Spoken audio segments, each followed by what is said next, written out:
Lumos Maxima. Sorciers, sorcières et moldus, bienvenue sur la voie 9 3/4, le podcast pour les sorciers et les moldus. Je suis Séverine et je vous embarque avec moi dans le Poudlard Express direction Poudlard. Prenez une choco grenouille, une bière au beurre et installez-vous confortablement. Sorciers, sorcières et moldus, répétez après moi. Je jure solennellement que mes intentions sont mauvaises. Plongez dans la pancine. Suivez le rappel-tout. Écoutez, vous savez qui. Enfin non, je voulais dire vous savez quoi. Rendez-vous à la bibliothèque sans oublier de passer par la volière. Lisez la Gazette des sorciers et dirigez-vous dans votre salle commune. Vous êtes sur la voie 9 3/4, le podcast pour les sorciers et les moldus. Méfait accompli.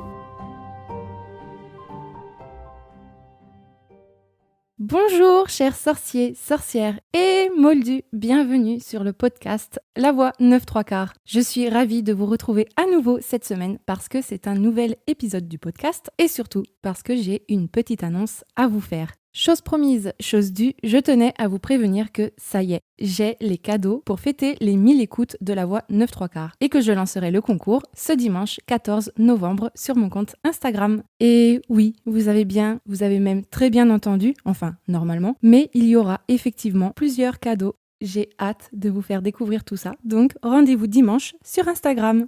Alors aujourd'hui, dans ce nouvel épisode de la bibliothèque, nous allons voir ensemble l'histoire du premier volet des Animaux Fantastiques. Alors attention, je préfère vous prévenir avant de commencer, parce que si tu souhaites voir le film alors que tu ne l'as jamais vu et que tu ne veux pas connaître l'histoire, eh bien je te dis de suite, arrête d'écouter l'épisode, parce qu'il va y avoir du spoil total. Par contre, si tu veux connaître l'histoire parce que le film ne te tente pas, eh bien ne pars pas et découvre l'histoire avec moi. Et pour toi qui connais le film et l'histoire par cœur et que tu adores les animaux fantastiques, eh bien t'es obligé de rester avec moi. Voilà, ça c'est dit. Bon, en vrai, vous faites ce que vous voulez, bien évidemment, vous êtes juste prévenus.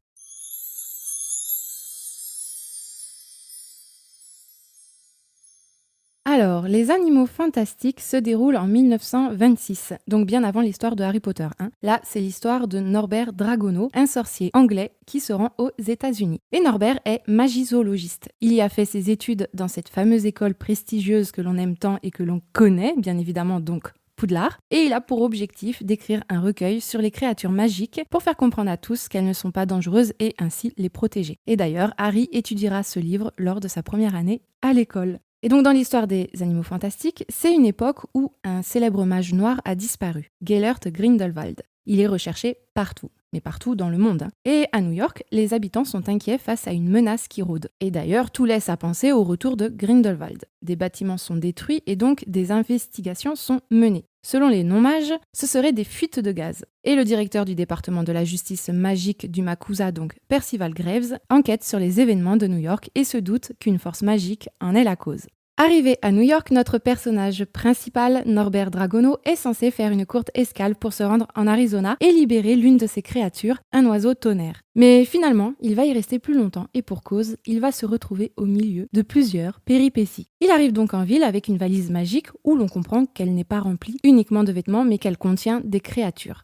Sur sa route, il tombe sur un attroupement où une femme non-mage, donc Marilou Belbos, avertit les passants des dangers de la magie. Effectivement, comme il y a des destructions de bâtiments qui ont eu en ville, elle est convaincue que la magie en est la cause, que c'est une menace pour les habitants de New York et une menace qu'il faut chasser. J'ajoute que c'est une femme cruelle qui bat ses 3 enfants qu'elle a adoptés, donc croyance, chasteté et modestie. Et en l'écoutant, Norbert s'aperçoit que son nifleur s'est échappé de la valise et qu'il rentre dans une banque. Alors on le sait, le nifleur se met en quête de ramasser tout ce qui brille, alors forcément dans une banque, c'est le pied total pour un nifleur. En fait, tu mets un nifleur devant le miroir du Rised, le nifleur il se voit dans un coffre-fort rempli de pièces d'or et de diamants, tranquillou pilou, ou sinon dans une bijouterie. Voilà. Enfin bon bref, pendant que Norbert part à sa recherche, il y fait une rencontre avec un certain monsieur Kowalski. Et monsieur Kowalski est un non-mage. Alors on apprend un peu plus tard dans le film qu'il s'appelle Jacob. Et Jacob, il est venu à la banque demander un crédit pour sa future boutique. Alors bizarrement, Jacob a une valise qui ressemble comme 2 gouttes d'eau à celle de Norbert. Et là, toute personne avec un minimum de jugeote se doute que ce n'est pas une coïncidence et on voit les problèmes arriver, mais alors de très très loin. Là. Et on sait qu'il va y avoir des dégâts. Alors bien sûr, je ne vais pas rentrer dans les détails par rapport à cette scène de la banque pour vous laisser découvrir le film si jamais vous ne l'avez pas vu. Mais je peux vous assurer que vous loupez vraiment quelque chose parce que cette scène, elle est juste incroyable en fait. Je peux juste vous dire que ce monsieur Kowalski a vu bien des choses étranges dans la banque. Et suite à tout ça, une fois sorti de la banque, le nifleur a été récupéré. Jacob s'est échappé sans être oubliété par Norbert, et Norbert se fait arrêter par une ex-Aurore, Tina Goldstein, qui l'emmène au Makusa. De ce fait, elle espère pouvoir reprendre son poste dont elle a été licenciée auprès de la directrice du Makusa, donc Séraphine Piquery. Et bien évidemment, ça ne fonctionne pas. Elle se rend donc dans son espace de travail avec Norbert. Percival Graves, qui était présent avec la directrice à ce moment-là, retourne voir Tina, qui lui explique que des créatures se trouvent dans la valise de Norbert. Et en l'ouvrant, il y découvre rien de bien étonnant. Et oui, parce que au milieu de tout le bazar qu'il y a eu dans la banque, l'inévitable est arrivé et les valises ont effectivement été échangé. Norbert se retrouve avec la valise de ce monsieur Kowalski. Et donc c'est monsieur Kowalski qui a la valise de Norbert. Norbert part donc à la recherche de sa valise magique avec Tina. En parallèle de tout ça, grâce à l'aide d'un certain Langdon Shaw, Marilou Belbos, accompagnée de ses 3 enfants, se rendent dans les bureaux d'un journal de presse pour y dénoncer la communauté magique auprès du directeur Henry Shaw, le père de ce Langdon. Le directeur est à ce moment-là en entretien avec son fils aîné, le sénateur Shaw. Sauf que ces deux-là rembarrent la famille et Langdon. Alors pendant tout ce temps, monsieur Kowalski, qui est rentré chez lui, se rend compte que ce n'est pas sa valise. Non, non, non. La valise grogne, bizarrement. La valise s'ouvre et malheureusement pour lui, il se fait attaquer par l'une des créatures qu'elle contient. Je vous rassure, rien de bien méchant d'après Norbert. Oui, parce que sinon, des flammes lui sortiraient de son derrière. Alors effectivement, accompagné de Tina, il a retrouvé sa valise et se rend compte que des créatures se sont échappées. Suite à ça, Tina ramène Norbert et Jacob chez elle, où les garçons font la rencontre de la sœur de Tina, Queenie. Et Queenie, c'est une Legimens, donc elle lit dans les pensées. J'adore Queenie. Je ne sais pas pour vous, mais elle incarne la féminité, l'élégance et elle est touchante en fait finalement. Elle peut paraître un peu bébête, vous savez, faire un peu la bébête, mais je sais qu'au fond d'elle, elle ne l'est pas du tout. Et d'ailleurs, on le voit dans une scène un peu plus tard dans le film où elle montre en fait qu'elle peut être très très futée finalement. Et ouais, c'est un personnage que j'aime beaucoup et tout comme sa baguette d'ailleurs qui la représente très bien parce que sa baguette est très féminine, très élégante. Et voilà, c'est Queenie et donc c'est un très joli personnage. Et donc au moment où tout le monde part se coucher, Norbert rentre dans sa valise et invite Jacob. Jacob y découvre un endroit magique et impressionnant. Alors effectivement, il y découvre plein de créatures magiques, mais aussi un Obscurus. Norbert, lui, fait le point pour découvrir qui s'est échappé de la valise et empêche Jacob de s'approcher de l'Obscurus. Et part donc à la recherche de ces créatures dans New York avec Jacob. Alors Norbert, pour lui, il y a 4 créatures qui se sont échappées. Alors la première étape, c'est Central Park. Sauf que sur la route, Norbert trouve son nifleur qu'il arrive à capturer. Bien évidemment, pareil, je vous laisse découvrir ça, c'est une scène que j'adore regarder. Surtout les réactions du nifleur qui se cache et de Norbert qui le regarde en pensant « T'es sérieux là ?» C'est épique, cette scène elle est brillante je trouve. Et bien évidemment, les filles se rendent compte que les garçons sont partis. Et donc dans Central Park, il y a bien une créature qui est présente et cette créature est en chaleur, elle est attirée par un hippopotame. Je ne vais pas commenter ça. Norbert, il se met une espèce de fragrance, une essence en fait qui s'appelle du musc déruptif pour attirer la créature et lui fait une parade pour l'attirer dans sa valise. Alors là, le jeu d'acteur, il est juste impressionnant je trouve parce que en fait faire ce qu'il fait, clairement comme on dit, le ridicule ne tue pas, mais alors pas du tout. Et bien sûr, tout ne se passe pas comme prévu parce que Jacob se retrouve avec 2 fois plus, si ce n'est pas 3 fois plus, de muscles déruptifs sur lui. Et là, t'as bien pigé le truc, enfin j'espère, mais du coup la créature se met à poursuivre Jacob dans tout Central Park. Tout va bien.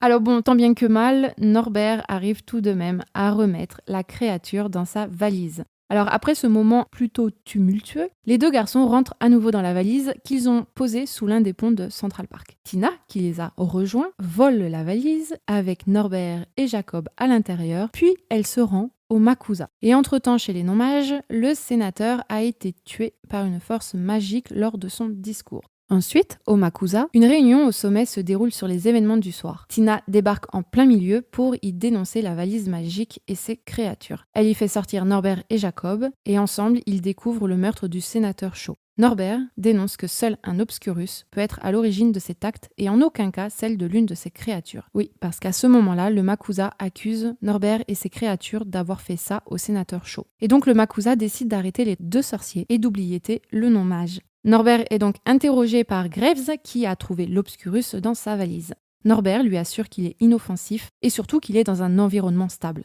Ensuite, le lendemain matin, Tina et Norbert sont emmenés dans la salle des condamnés pour être tués, clairement c'est ça. Tina pleure et Queenie, qui est au Makusa, entend sa sœur peiner. Elle décide d'aller lui venir en aide pour la libérer, mais sur son chemin, elle trouve Jacob. Et ensemble, ils partent à la recherche de Tina et Norbert. Entre-temps, elle y trouve la valise de Norbert, et Norbert et Tina, eux, arrivent à se libérer et retrouvent Queenie et Jacob. Et Queenie a l'idée de faire rentrer tout le monde dans la valise de Norbert pour sortir du Makusa sans être vue. Quand je vous dis qu'elle est futée, notre Queenie, voilà. Et donc ensuite, forcément, Norbert a toujours des créatures dans la nature, et grâce à un informateur de Tina, il arrive à retrouver finalement toutes ces créatures. En parallèle, pareil de l'histoire, on apprend que Tina, au courant pour la maltraitance de Croyance, a attaqué Marilou, ce qui lui a coûté son poste d'Aurore. Croyance, lui, il trouve une baguette, donc un jouet qui appartient à sa sœur Modestie, et Marilou découvre la baguette en question. Et elle décide de battre une fois de plus Croyance. Sauf que Modestie, voulant le protéger, avoue que la baguette lui appartient. Sauf qu'à ce moment-là, Croyance devient incontrôlable. On apprend que Croyance est un obscurial. Il tue sa mère pour protéger Modestie, et aussi sa seconde sœur Chasteté parce que sous sa colère, en fait, elle n'y échappera pas malheureusement. Suite à ça, Modestie se cache. Et donc, on a aussi Percival Graves qui cherche un enfant avec l'aide de Croyance. Il sait qu'un obscurial est en ville et souhaite le trouver. Il pense qu'il s'agit de Modestie, mais une fois Modestie trouvée, il avoue à Croyance qu'il n'a plus besoin de lui et le jette comme un malpropre en fait. Sauf que Croyance, suite à ça, il explose de rage et se met à saccager la ville entière. Norbert et Tina, voyant ce qui se passe, essayent de raisonner Croyance. Très vite, ils sont rejoints par Graves qui attaque Norbert. Et donc au Makusa, l'alerte est donnée parce que la communauté magique est en train d'être dévoilée aux yeux des non-mages. Avec tout le bazar qui se passe à New York, la divulgation de la communauté se diffuse à une vitesse incroyable. Et donc les aurores débarquent sur le lieu de l'affrontement et se mettent à attaquer l'Obscurus. Et suite à ça, l'Obscurus disparaît. Suite à tout ça, Graves tient des propos plutôt inhabituels et agit de façon suspecte. Il se retourne contre le Makusa et donc un nouvel affrontement a lieu. Et Norbert empêche Graves de continuer et dévoile sa véritable identité parce que Graves n'est pas Graves, mais Graves est en fait Gellert Grindelwald, joué par notre très cher Johnny Depp. Et donc ce fameux mage noir qui était recherché dans le monde entier est arrêté.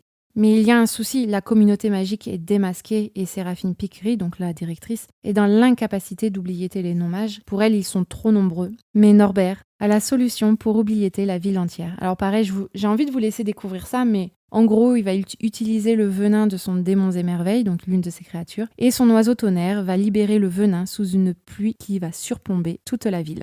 Norbert, Tina et Queenie doivent dire au revoir à Jacob, qui lui aussi doit être oubliété sous ordre de la directrice du Makusa. Et Jacob oublie tout. Mais grâce à l'intervention de Norbert, il se voit accorder un prêt à la banque pour ouvrir sa boutique où une charmante belle femme viendra lui rendre visite, une certaine Queenie Goldstein.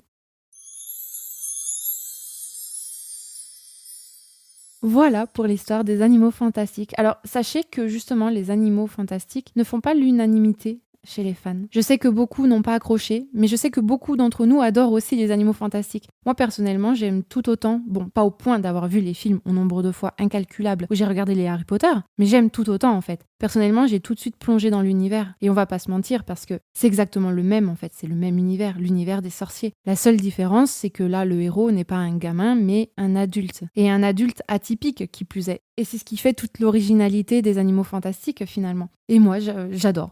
Voilà. Alors, l'autre différence, ce serait l'époque. Mais en soi, tout cela ne change rien à l'univers en lui-même. C'est le monde de Harry Potter, le monde des sorciers, le Wizarding World, comme on dit. Enfin voilà, c'est une saga que j'aime beaucoup et j'ai adoré découvrir ce film, que j'aime toujours regarder de temps en temps d'ailleurs.